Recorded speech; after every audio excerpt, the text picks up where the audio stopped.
Aper, le sanglier en latin. Aper, un vêtement à votre identité. Avec Aper, sortez des marques woke.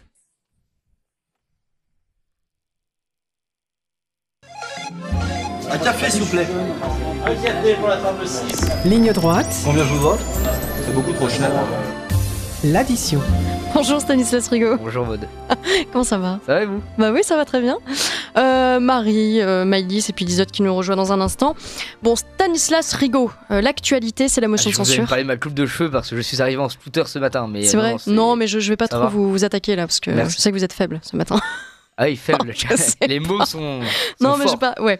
Comment? Oui, dans ma Ah, chair. attendez, on n'a pas le micro. Non, On je recommence. disais pour les auditeurs, la crise politique atteint personnellement Stanislas, on l'imagine. Bravo. Vous avez bien dormi? Excellent. Franchement, excellent. C'est quoi cette interview? Non, non, excellent. Ouais, Et coupe de c'est cheveux et chouette. sommeil. Est-ce que vous avez suivi l'interview de Michel Barnier hier Ouais, bien sûr. au Bien sûr, 20h? bien sûr. Qu'est-ce que vous en avez pensé? Bah écoutez, je l'ai trouvé plutôt bon. Alors si on parle en termes d'analyse de sa prestation, je l'ai trouvé plutôt bon sur la forme. Il avait une posture intéressante, Ouais. il faisait à la fois rassurant pour les Français et en même temps pointer, du moins dans la forme, les contradictions de l'opposition. Maintenant, on a surtout vu un Premier ministre dans son dernier baroud d'honneur, dans une position extrêmement délicate où il tentait de lancer des derniers signaux positifs à l'égard et à l'endroit de Marine Le Pen, d'ailleurs en allant chercher en cherchant à prendre à partie ses électeurs, en rappelant ce qu'il avait écrit dans la motion de censure proposée par les 4 groupes de gauche à l'Assemblée nationale. Donc je l'ai trouvé plutôt bon sur la forme et sûrement assez efficace dans l'exercice télévisé. Maintenant, je crois que l'efficacité à court terme, c'est-à-dire pour ce qui va se passer cet après-midi à partir de 16h, sera nulle. Il n'y a que très peu d'espace pour Michel Barnier pour éviter de se faire censurer. À moins d'un miracle, comme dirait, pour reprendre le langage du RN, à moins d'un miracle, ça semble condamné. Mais alors, ce qui est intéressant, c'est qu'on a effectivement Michel Barnier qui espère quand même une espèce une sorte de sursaut, de prise de conscience cet après-midi de la part des députés du Rassemblement National et pourquoi pas de la France Insoumise.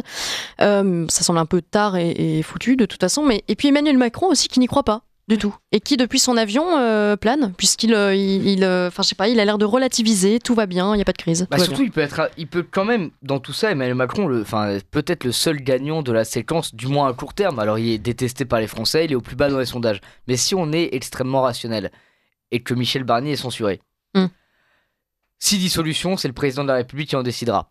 Si démission de sa part, c'est le président de la République qui en décidera. Et si choix d'un nouveau Premier ministre, c'est Emmanuel Macron qui en décidera de nouveau. Le jeu va revenir de nouveau dans la main d'Emmanuel Macron. Ouais. Emmanuel Macron qui depuis maintenant quelques mois est décrit comme dans une période compliquée, dans une espèce de blues où son épouse dit d'ailleurs, et c'est un article de presse qui le relate, Le monde. que les Français ne le méritent pas. On est dans une espèce de fin de règne, pour avoir échangé avec quelques journalistes hier, quand on décrit le palais présidentiel, c'est ambiance fin de soirée et c'est emballé, c'est pesé. Ouais. Mais paradoxalement, dans tout ça, il va revenir. C'est-à-dire qu'on peut maintenant, aujourd'hui, expliquer que Barnier va sauter. À court terme, ça va faire sûrement plaisir à plein de Français. D'ailleurs, pas tant, parce que les sondages, c'est 53% des Français qui sont favorables à la motion de censure. Hein. C'est quand même un sujet qui divise. Et on va voir quelles sont les études d'opinion dans les jours à venir. Mais dans les faits, c'est Emmanuel Macron qui va reprendre la main. Donc la dissolution, de toute façon, n'aura pas lieu avant le mois de juin, fin juin, juillet prochain. La démission, Si elle a lieu. c'est à lui. Ouais. La démission, c'est dans ses mains. Et là, alors là, c'est des ressorts psychologiques et chacun, je crois, a son analyse sur Emmanuel Macron.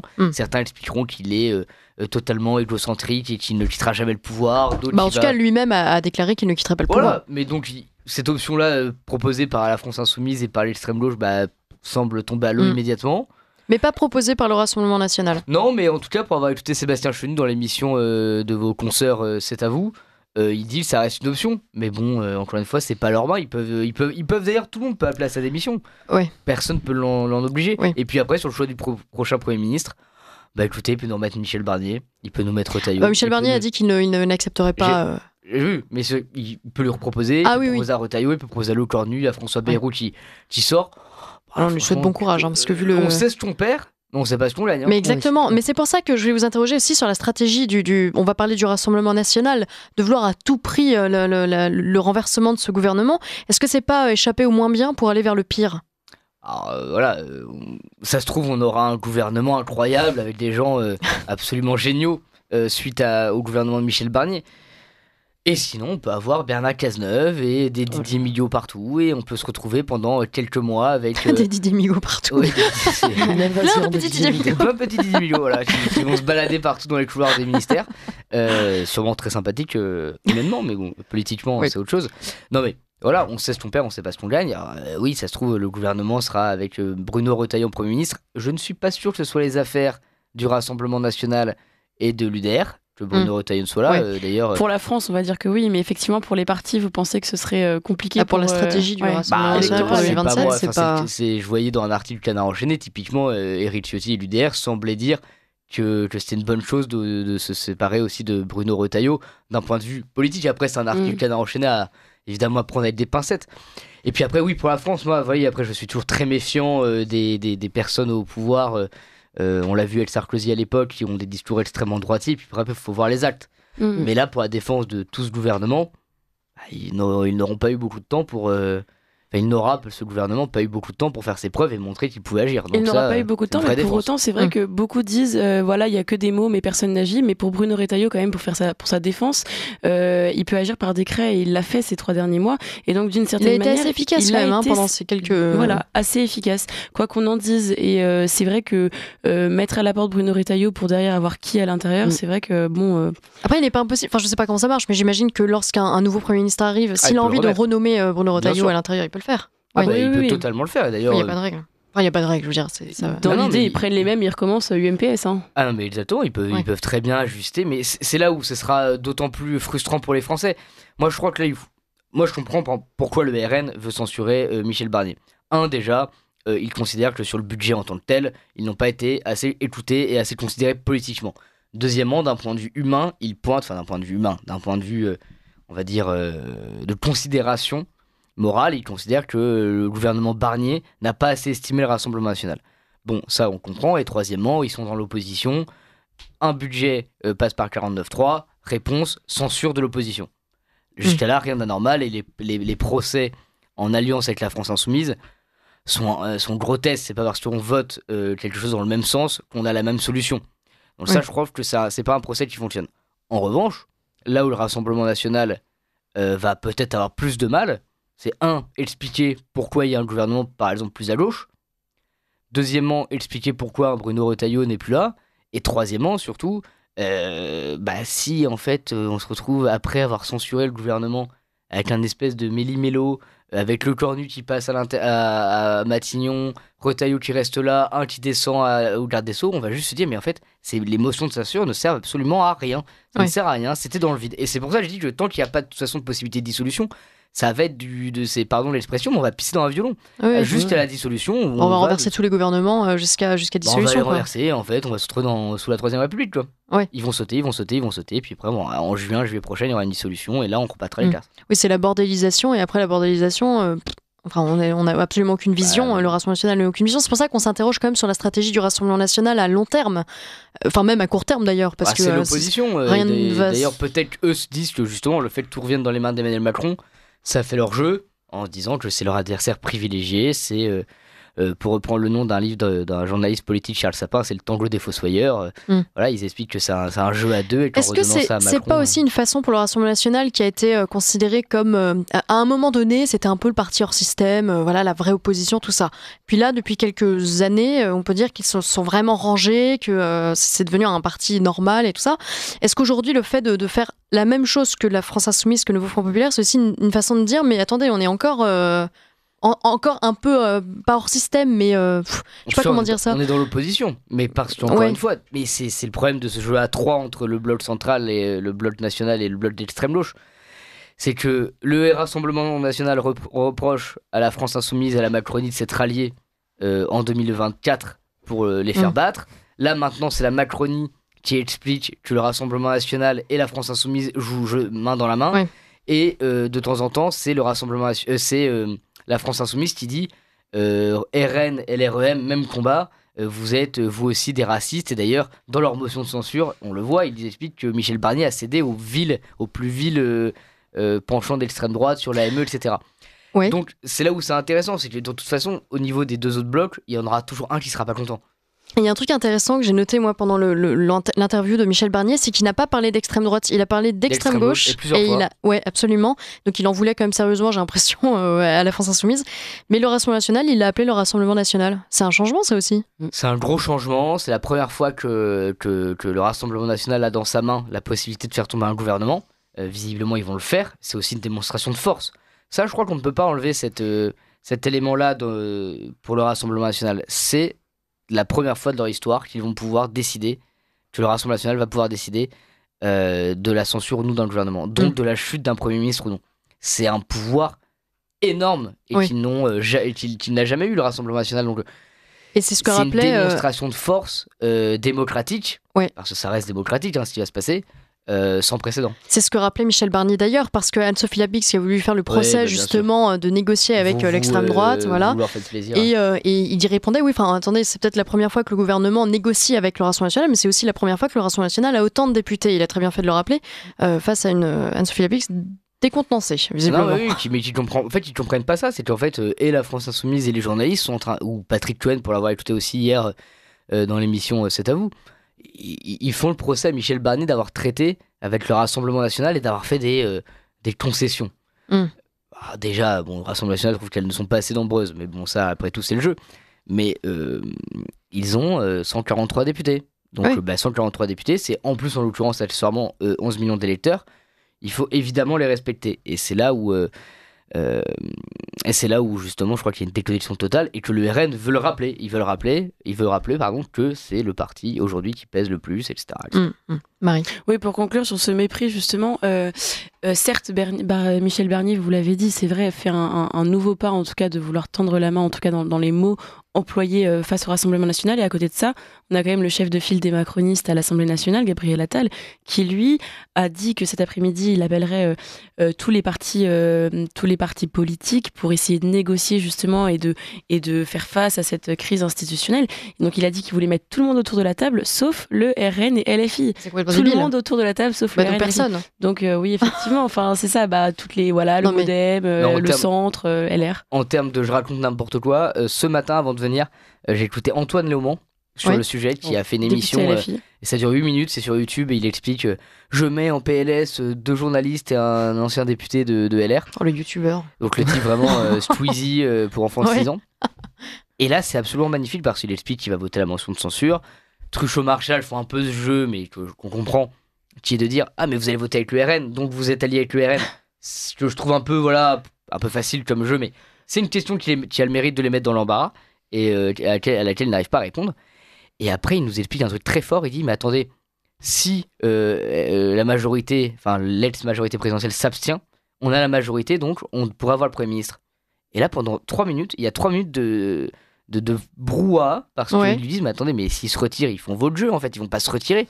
Oui mais s'ils se retirent on aurait la majorité à l'Assemblée. Et c'est un espèce de, je vous invite à aller voir la séquence parce que il fait des calculs en disant mais attendez, ils sont 100 je sais pas quoi, s'ils se retirent c'est bon, on a la majorité. Et je disais et donc là ça montre qu'ils se voient pas comme des adversaires mais comme des alliés d'une certaine manière. Je sais, mais c'était très bizarre, je me suis commencé à regarder. C'est toujours, en vrai c'est toujours à écouter et à lire le mini Robespierre de la France Insoumise. Mais il est meilleur sur Twitter qu'en plateau. Oui, ça c'est vrai. C'est compliqué après. Je sais pas si vous avez d'autres questions sur la motion de censure, sur la chute du gouvernement, Liselott. Est-ce que vous avez l'impression que les Français s'intéressent à cette crise politique ou bien est-ce que c'est quelque chose que nous on traite énormément parce qu'on est journaliste, parce qu'on est à Paris, parce qu'on est engagé en politique? Est-ce que les Français qui habitent, c'est la même question qu'on a posée hier à Monsieur Schreck qui était avec nous en plateau, député RN du Var si je ne m'abuse. Est-ce que une fois de plus on assiste à une forme de déconnexion entre les élites politiques et médiatiques et le peuple français, Stanislas Rigaud? Je ne crois pas du tout. Vous voyez, je vous prends 2 exemples très concrets. Hier, j'ai été très proche de la manifestation des taxis parisiens pour une raison très simple, c'est que je suis passé en plein milieu et donc j'ai discuté avec quelques taxis parisiens qui étaient là, enfin vraiment par hasard, de façon tout à fait fortuite. Non, eux, ça les concerne directement. Ils en parlaient en expliquant que ça allait avoir des conséquences, qu'il fallait avoir un budget pour le pays, qu'ils ne savaient pas sur quoi on allait tomber la prochaine fois. Et hier, j'étais à un événement d'entrepreneurs notamment sur l'action du bâtiment dans Paris, sur tous ces éléments-là. Et pareil, eux, il y avait une vraie question là-dessus, c'est que les gens ils s'y intéressent. Je crois de toute façon que même s'ils ne s'y intéressaient pas, le battage médiatique est tel. Hier, encore une fois, Michel Barnier sur TF1, France 2 en même temps, en simultané, fait qu'on n'a pas le choix de s'y intéresser. Et surtout, on le voit avec la crise des agriculteurs. Bah oui. Eux en parlent beaucoup. Et eux, d'ailleurs, ne sont pas spécialement favorables à la censure dans l'état actuel des choses. Donc bon, oui, ça touche tout le monde. Et encore une fois, on est tous en attente de savoir qui prendrait la place de Michel Barnier, s'il y aura un rebondissement. Et puis on a un peuple, je crois, éminemment politique, qui en fait apprécie ça. Et même si le peuple français est sûrement dégoûté de la classe politique, il est passionné par la vie politique. Et je crois que c'est la nuance qui est intéressante. Et après tout, le pays est tellement divisé, tellement clivant, qu'il est tellement politisé, donc c'est des feuilletons géniaux, je pense. Et puis chacun à son échelle, effectivement, est concerné par cette actualité. Oh là là, j'ai oublié ce que je voulais vous dire. J'avais une phrase toute faite là, et puis ça y est, Marie, je vous passe la parole. En tout cas, moi, vous avez mis le point sur le doigt sur un point important, Stanislas Rigaud, c'est... les agriculteurs, effectivement, après un an de négociations, d'attente interminable, ils se retrouvent encore une fois avec un potentiel gouvernement démissionnaire et donc face au vide, finalement. Et on comprend qu'il y a des vrais enjeux derrière, effectivement, pour tout le monde, quoi. Ouais, ça donne le vertige. Ah oui, voilà, ce que je voulais dire, c'est que ça nous concerne tous. Oui, j'aime bien la météo, donc. Merci, non, mais je veux dire, d'autant que c'est une véritable crise politique et institutionnelle. Et il n'y a pas que nous qui le disons, c'est universel. Ça faisait la une de toute la presse hier. Donc effectivement, on comprend que ça concerne quand même tout le monde. Moi, je voudrais... Allez-y. Pardon, un mot, c'est qu'on est réputé, notamment dans le monde occidental, pour avoir un régime politique extrêmement stable grâce à la Ve République. Et là, pour la première fois, mais depuis 2 ans maintenant, enfin non, même pas 2 ans, en fait, depuis 1 an, un peu plus d'1 an et demi, on est dans une instabilité permanente. Il y avait je voyais sur les ministres de l'Éducation nationale, on a eu Blanquer qui a dû faire 3-4 ans, après on a eu Papendiaï 1 an et demi, après on a eu Attal pendant 6 mois, puis après on a eu... Et en fait, là aujourd'hui, on a eu le dernier ministre de l'Éducation nationale aura fait 3 mois en poste. Et donc 3 mois en poste, mais évidemment pour les marchés, pour nos partenaires au niveau international, pour notre rapport de force politique et diplomatique, et évidemment que ça pose question de se dire, mais en fait la France est devenue un pays où en claquement de doigts, on se retrouve... Franck. Oui, en suivant cette histoire, je me demandais si l'option de Barnier qui resterait comme ministre technique est entendable, ou si vous ne pensez pas que ça va se produire. Il a refusé. C'est ce que j'allais dire. Maud l'a rappelé tout à l'heure, il aurait refusé. Après... Oui, non mais tout est possible de toute façon maintenant. Il y a plus de... Il peut demander plus de marge de manœuvre. Ouais. Mais c'est possible, en tout cas c'est possible. Il peut très bien le devenir. De toute façon, tant qu'il n'y en a pas d'autres, est-ce que c'est pas ce qui se passe normalement? En attendant, s'il n'est pas démissionnaire, de toute façon, soit c'est Emmanuel Macron qui lui demande de démissionner, soit il démissionne de lui-même. Emmanuel Macron n'accepte pas sa démission. Exactement, Gabriel Attal avait attendu, était resté longtemps en poste, je crois. Jusqu'à la nomination. Ouais, c'est ça. Enfin, il n'avait pas eu le choix. Il était parti le 13 juillet, je crois, un truc comme ça. Mais pour que nos auditeurs comprennent, ça veut dire que s'il démissionne pas et si on lui demande pas de démissionner, même après une motion de censure, il pourrait rester. Le temps de trouver un nouveau... Oui, juste le temps, d'accord. Donc, le temps, là, pour toi, il est élastique. C'est ça. Ça peut mettre 2 heures. Oui, parce que là, il n'y a pas de limite non plus, en fait. Il n'y a pas de limite. Et Emmanuel Macron a dit justement que cette fois, il serait rapide. D'accord, oui, c'est rassurant. Très bien, merci. Comment, Stanislas, vous feriez pour retrouver la stabilité politique qu'on a perdue, justement, et dont vous parliez à l'instant? Est-ce qu'il faut réformer notre système politique? C'est Édouard Philippe qui proposait ça, je crois c'est intéressant, il voulait interdire de se retirer en cas de triangulaire si on était qualifié. Je crois que ça fait partie des systèmes qui pourraient empêcher des points de blocage comme on l'a eu en 2024, parce que c'est vrai qu'il y a eu beaucoup de personnes qui se sont retirées pour faire barrage, etc. Donc ça fausse le jeu politique. Deuxièmement, je pense que sur un aspect plus long-termiste, le cumul des mandats est une bonne chose. Non pas pour des raisons financières, mais pour des raisons justement de stabilité locale, pour que les citoyens aient des repères et puissent avoir enfin en tête qui est leur député, à qui ils s'adressent, qu'ils puissent le voir plus aisément, et en tout cas qu'ils puissent plus facilement se rendre compte de son pouvoir d'action, et accessoirement pour que les députés aient un meilleur contact avec le local. Il y a le sujet de la proportionnelle. Moi je ne suis pas spécialement favorable à une proportionnelle intégrale. Je pense que ça ne rendrait l'Assemblée que plus bordélique qu'elle ne l'est. Mais par contre, des primes aux vainqueurs avec une dose de proportionnelle, c'est à étudier. Je sais que certains en parlent pour avoir une prime aux vainqueurs, dire écoutez, grâce à la proportionnelle, ça vous permettrait d'avoir le nombre de députés qui permet justement de pouvoir gouverner tranquillement. Et puis après, justement, je crois qu'il faut pas commencer à détricoter totalement le calendrier électoral. C'est-à-dire que là, si on a une dissolution maintenant, qu'on en a une après en 27, on va se retrouver avec un bordel sans nom à chaque fois, alors que la force du pays était justement sa stabilité institutionnelle. Et puis après, on a eu un président de la République, il faut toujours le rappeler, qui a fait n'importe quoi en juin dernier, qui a été pris d'un coup de folie, enfin un coup de folie, coup de génie, c'est toujours le même sujet, hein. Ça s'est transformé en coup de folie. Mais en tout cas, voilà, je pense qu'il y a des choses comme ça à mettre en place. Empêcher d'avoir des faux duels tronqués au second tour, ce serait déjà pas mal. Relégitimer les élus serait pas mal. Et puis après, il y a sûrement d'autres solutions constitutionnelles. Mais après tout, je pense qu'on a un régime qui fonctionne plutôt bien, hein, dans l'ensemble. Mais c'est quand des personnes au pouvoir font n'importe quoi que ça complique la chose. Il y a un entretien de Yannick Jadot qui vient de sortir dans Le Figaro où il dit qu'il faut revenir à l'origine du vote du second tour des élections législatives de juillet, c'est-à-dire le Front républicain contre le Rassemblement national. Voilà, il dit que ça n'a pas fonctionné, cette espèce d'alliance Le Pen, LR, tout ça. Bon. Donc il appelle il dit nous devons ouvrir la possibilité d'un pacte républicain transitoire entre le nouveau Front populaire et le bloc central. Oui, mais il dit n'importe quoi. Donc non, mais en fait, c'est le problème, c'est que Yannick Jadot, on entend ce qu'il dit, mais c'est pas possible. C'est-à-dire que, encore une fois, l'extrême gauche ne travaillera jamais réellement avec le bloc central pour une raison très simple. Enfin, pour deux raisons.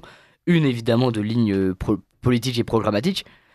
La retraite, par exemple, la gauche a passé 2 ans, c'est 2 ans qu'ils nous en parlent le matin, midi, soir. Ouais. Ils vont pas commencer à bosser avec ceux qui la proposent, et encore une fois, certains même proposent 65 ans dans le clan central. Après, ils se sont quand même désistés pour faire élire ceux qui l'a proposé, mais oui. Non, mais ça, c'est encore une chose. Là, c'est des acteurs de circonstances, à la rigueur, pour leur défense. C'est d'une hypocrisie folle, hein. On se rejoint. Mais là, on parle de travailler ensemble. Et deuxième chose, je crois j'espère du moins, que le bloc central a encore, il en a plus beaucoup, hein, mais un peu d'honneur, et ne siégera pas avec des personnes qui, lors d'un hommage pour le maire de Saint-Malo, ne crieront pas on s'en fout, n'auront pas des personnes qui se baladent avec leur tête en manifestation, aller en ballon de football, etc. On espère, en même temps, ils oublient vite. Hein, mais, ils oublient vite, mais ce sera assez cohérent, j'ai un peu d'espoir. En tout cas, par exemple, le bloc central, si on inclut Laurent Wauquiez dedans, et Laurent Wauquiez, non mais, je veux dire, je suis pas, je n'idolâtre pas Laurent Wauquiez. Je l'imagine mal travailler avec Jadot et compagnie. Stanislas Rigaud, il y a un autre événement, c'est la rouverture de Notre-Dame samedi. Vous y serez ? Non. En même temps, c'est à guichet fermé. Enfin, ça a l'air assez compliqué de s'y rendre. Il y a Donald Trump qui vient. Et ils vont fermer, ils vont clôturer, je crois, l'île. Enfin, ça va être, il va y avoir un périmètre de sécurité assez sans le chef d'État, je crois. Oui, dont Donald Trump. Alors, ça fait la une, hein, forcément. Oui, mais invité par Emmanuel Macron. Emmanuel Macron qui s'approprie quand même beaucoup le chantier. Hein. On a l'impression que c'est lui qui a rebâti à main nue Notre-Dame. Il y a des photos d'ailleurs qui témoignent. Oui. non, mais vous, qu'est-ce que ça vous inspire, cette espèce de séquence un peu folle dans ce chaos en plus? C'est compliqué. J'ai envie d'être. Alors déjà, vous me faites rire parce que vous me l'avez dit hier par SMS. Vous m'avez dit, on a l'impression que c'est lui qui était sur le chantier, qui bossait. C'est vrai qu'il se met comme d'hab un peu en scène, mais comme il le faisait à l'époque quand il était déguisé en militaire, déguisé en marin. On l'a pas encore vu torse nu sur une poutre à Notre-Dame. Non, voilà, on n'est pas loin de ça, je pense. Avec un casque de chantier. Hein. Ah oui. Mais en même temps, je sais pas, je trouve qu'il y a... Non, mais il y a du... J'ai un regard plutôt bienveillant sur son... Non, mais c'est vrai, je sais pas pourquoi, mais... non, mais sur l'aspect où déjà, quoi qu'on en dise, il a dit, quand Notre-Dame a brûlé en avril 2019, il a dit, j'en ferai un chantier prioritaire, et je vais me battre pour qu'elle puisse rouvrir 5 ans plus tard. Enfin, il a pas le fouet pour que les... Non, mais bien sûr, et d'ailleurs, il faut remercier, beaucoup de gens passent leur vie à vomir sur les fortunes de ce pays. Oui, vous avez raison. On est bien content qu'elle soit là dans ce genre de moment précis. Alors, on aimerait qu'elles aident sur d'autres aspects, bien entendu, mais en tout cas, elles ont aidé. Et surtout, Emmanuel Macron, là où on peut le remercier, c'est que sur tout un aspect normatif, il a été particulièrement léger dans le cas précis de Notre-Dame pour faciliter l'accélération des travaux. Là où on peut leur reprocher plusieurs choses, c'est pourquoi on fait pas ça pour tout? C'est-à-dire que, oui, les travaux de Notre-Dame ont été très rapides. On pourrait le faire pour tout. Hein. Si c'est une question d'allègement des normes, autant le faire pour tout le monde. Et deuxième chose, là où il a été évidemment, il est grotesque pour deux choses. Un, c'est qu'il a voulu moderniser à outrance. Et là, on le voit encore avec le couturier, je ne sais plus lequel, qui fait Ah oui, les habits des prêtres. Enfin, Ouais, il fait exactement. des- Mais j'ai plus le nom du couturier, pardon. Bon, c'est pas grave. J'ai pas je sais vu pas, mais très l'information, moderne, je suis Non, non. non, mais c'est pas moche, mais c'est un peu spécial. Et puis surtout, c'est histoire de vitraux. Et puis après, c'est de la récupération un peu classique et grotesque. Il veut. Et en même temps, c'est vrai qu'il prouve, c'est une démonstration de force ce qu'il va faire le 8 avec 100 chefs d'État, dont Donald Trump, à Paris, autour d'Emmanuel Macron. Pas beaucoup de pays peuvent se targuer de faire ça. Non mais bien sûr, mais vous disiez pourquoi il fait ça pour Notre-Dame et pas pour d'autres événements, d'autres chantiers, mais parce que c'est le symbole. Et encore, Emmanuel Macron ne vit que dans le symbole. C'est même du symbolisme à ce niveau-là. Oui, mais moi, je crois que vous êtes vous aussi attaché au symbole. Vous savez que le Bien symbole, sûr. c'est le début de la politique parfois. Oui, non mais bien sûr. Mais je veux dire, qu'est-ce qu'on retiendra des 10 ans d'Emmanuel Macron? Des symboles, finalement.